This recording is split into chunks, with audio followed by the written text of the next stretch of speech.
G'day men, hope you're well and having an amazing week. Here we go. The final quarter, boys, for 2021. Pretty crazy, isn't it, how quickly it rolls around? And I wanted to share just a bit of insights into one of our principles. We've got lots of different principles inside of the entire organisation of Real Dad Movement, which we happily share and open up to men with dialogues through either our podcasts, which I haven't had a chance to do the podcast today, I'll do one tomorrow, but also through different ways that we give value, and this being one of them. And one of the principles I wanted to share with you today is called the L3 method, and feelings are fleeting is really the framework around that, because ultimately feelings may spark and ignite and drive us at times, but it's going to be the facts which lead for the feelings to follow.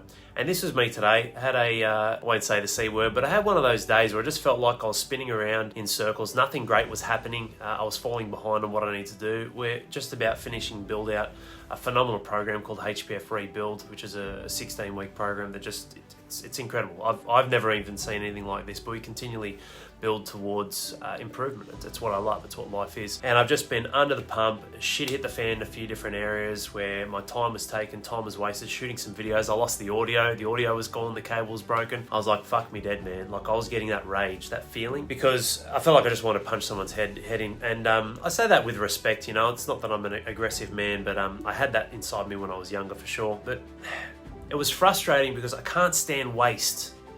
If you follow me long enough, you'll get a pretty clear understanding pretty quickly that I'm addicted to growth. Life is growth. You're either growing or dying, and I'm never going to be the man who lays on his deathbed filled with regrets. That's the only thing I actually really fear.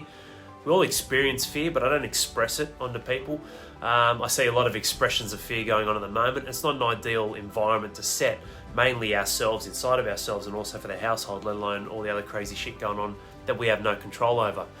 So when I'm looking at this, I'm like, shit, man, if it's a healthy addiction, it's one that I'll own. And that's being addicted to growth, where I'm grateful and I am satisfied. It's not that I'm unsatisfied, but I want to continually improve. You're here, I'm here. We're going to use the time anyway, right?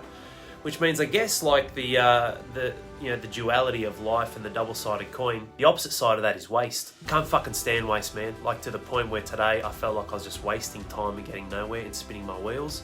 And it was incredibly frustrating, where I had that feeling and I was like, feelings are fleeting. Let it be known, fellas, that they're here to serve us with lessons and what we call the L3 method. And I'm finishing off our journal. I know a few of you guys have asked for it. It's a fucking amazing journal. Actually, let me just show you now. I'll just show you quickly.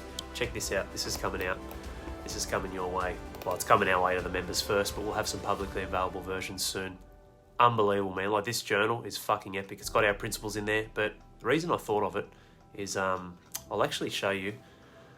It's got QR codes, so I've got digital courses built into it, but I'll show you the principle I was talking about. Very unique the way we do this as well. That's our pillars, that's Marty, one of our lifetime members. Like, the way that we dial in the MITs, most important things, your tabs, very simple for the man, how you're checking and scoring yourself. It's pattern of performance. Bear with me one sec. I want to show you this as well, and just give you a quick visual on this. That's pillar 2, that's Jace, one of our lifetime members. He's a fucking champion down in Victoria.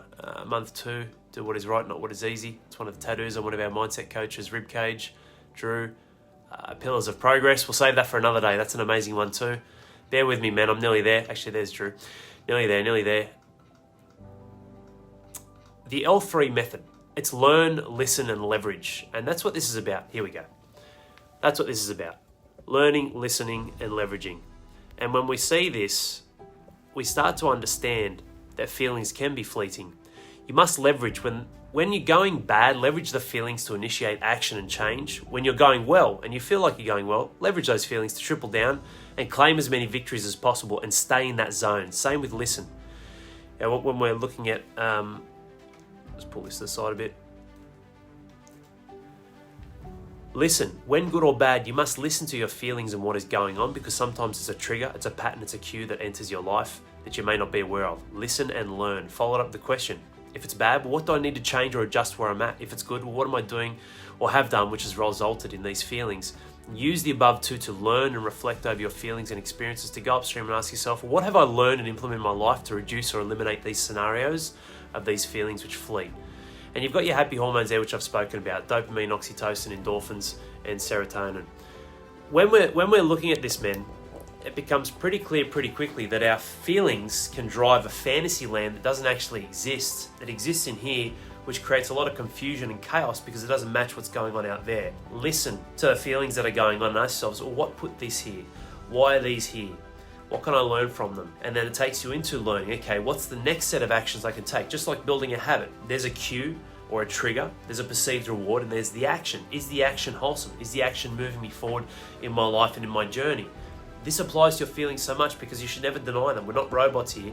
We're here to live life and express that. But the facts, when you lead with the facts, the real feelings will follow. And when you create this leverage, you'll create amazing changes inside of your life. This is the point. Whilst today has been riddled with a lot of shit and punches in the face for myself where I don't feel like, and I've got a massive capacity and I perform incredibly fast, efficient and effective, very fast and high quality. When that goes, I get very disappointed because that's what I pride myself on, my work ethic. But ultimately, we all need to understand, you do need to understand this as well. Sometimes the results may carry the day, and that's true. And I may go home and I may feel a little bit, first day of the final quarter, right? But you've got the entire quarter. Sometimes the results will carry the day, but your actions and your integrity to keep fucking standing up and doing what you know is right is what will carry your life. You may not always have integrity, but you can live an integral life by continually adopting that principle and pattern of listening to your feelings, learning from them, and leveraging them to make sure that it's your actions that carry the week, the month, the year, the decade, the life, your relationships, your marriages, how you are as a father to your children, how you are in business, how you perform inside of your personal world, the little voice inside. Your actions will carry that. The results may carry the day, but your actions will carry your life. And when you take actions that create a better set of facts, you'll have a better and a more consistent set of feelings that will follow. Comment below, fellas, on revelations and takeaways. This is just one of our principles I wanted to share with you and expand on a little bit, the All3 method. Sometimes we don't get the results. That's okay. It's a part of life. You know, when it's all said and done with our group, the men on the inside, there are so many men we serve and I love serving and giving value to for free. They don't have to be on the inside here. But I'm playing the long game of life in making sure I continually stand up and turn up and live the life that I want. It's not the big grind all of a sudden Al's a big fucking success at the cost of his family and every other thing that's fallen apart outside of business and money. It's got nothing to do with that. It's actually taking note and cherishing and nurturing the process to go, you know what? This adversity is here for a reason. Like one of those books by Ryan Holiday. Like, the obstacle is the way. Yes, there's a hurdle. You'll climb over it. You'll get around it. You'll push the fucker over and kick that hurdle over. You will find a way if you keep standing up, keep turning up, and continue to apply actions that you listen to, learn from, and leverage with your feelings to create a better set of facts. And even just sharing this now, I feel different to a day that's felt like it's been a complete fucking waste, because it hasn't been a waste. We've made progress, the team's doing well, the coaches have implemented a new service, the calendar's up for October, and it's a fucking amazing spread on how we're serving these guys. So it's been a great day. What you focus on becomes the building blocks of reality. And sometimes that comes down to self-sabotage that we're unaware of, because going to things like anger and rage are feelings that we have immediate control over, which makes us feel better. Take care, men. Have an amazing weekend. I will see you over the weekend. Look after yourself. Go the fucking Panthers. Westie at heart, man. Grew up in Penrith. The Penny Panthers will take home the chocolates. Don't worry about that. Sorry, South supporters. I was with Souths for 1 year, but home and heart lies with the Panthers. Cheers, boys. Have an amazing night.